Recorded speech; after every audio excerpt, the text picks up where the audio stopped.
Hello friends, I am Somnath Kundu. Welcome to my channel target next state.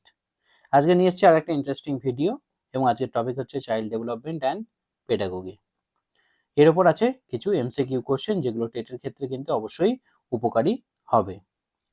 ভিডিওটি শুরু করার প্রথমে আমি সকলকে রিকোয়েস্ট করব যে এখনো পর্যন্ত যারা আমার চ্যানেলটিকে সাবস্ক্রাইব করেননি অবশ্যই আমার চ্যানেলটিকে সাবস্ক্রাইব করুন, লাইক করুন এবং বন্ধুদের মধ্যে শেয়ার করুন। চলুন শুরু করা যাক আজকের ভিডিও। আজকের প্রথম প্রশ্ন কি, যে রিডিং পড়ার ক্ষেত্রে অসামঞ্জস্যতাকে কি বলে? রিডিং পড়ার ক্ষেত্রে পঠন পাঠনের জন্য অপশন দেখে নিই। ডিসলেক্সিয়া, ডিসগ্রাফিয়া, ডিসপ্লেক্সিয়া এবং হচ্ছে ডিসমেসিয়া। সঠিক উত্তর নির্বাচনের জন্য সময় হচ্ছে 5 সেকেন্ড। চটপট ভেবে নেন কোনটা হতে পারে সঠিক উত্তর। সঠিক উত্তর কি? সঠিক উত্তর হচ্ছে ডিসলেক্সিয়া।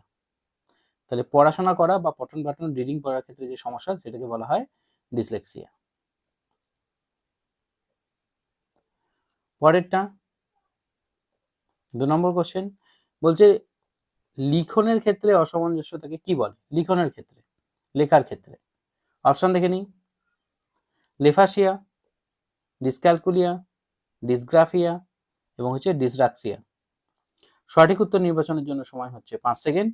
চটপট ভেবে নেন কোনটা হতে পারে সঠিক উত্তর।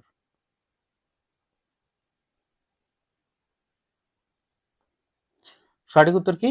লেখার ক্ষেত্রে যে সমস্যা হচ্ছে সেটাকে বলা হয় অপশন সি, ডিসগ্রাফিয়া।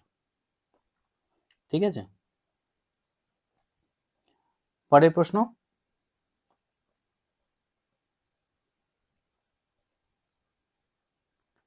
গণনের ক্ষেত্রে বা গণিতের ক্ষেত্রে অক্ষমতাকে, ম্যাথের ক্ষেত্রে যে অক্ষমতা তাকে কি বলা হয়?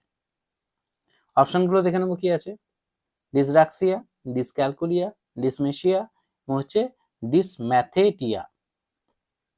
সঠিক উত্তর নির্বাচনের জন্য সময় হচ্ছে 5 সেকেন্ড। চটপট ভেবে নেন কোনটা হতে পারে সঠিক উত্তর।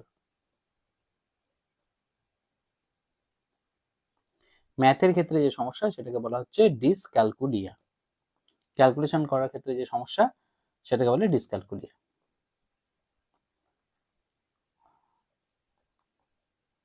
চলে যাবো পরের প্রশ্ন। পরের প্রশ্ন যাওয়ার আগে সকলকে একটা ইনফরমেশন দিই। এই ভিডিওর ডেসক্রিপশনে আমার একটি হোয়াটসঅ্যাপ গ্রুপ এবং টেলিগ্রাম গ্রুপের লিঙ্ক দেওয়া আছে, আপনারা চাইলে সেই গ্রুপ জয়েন করতে পারেন। দেখে নিই 4 নম্বর কোশ্চেন কি আছে। বলছে মুক বধিরদের শিক্ষার জন্য যে মৌখিক পদ্ধতি প্রবর্তন করে কে? মুক বধির, ডিফেন্ড ডাম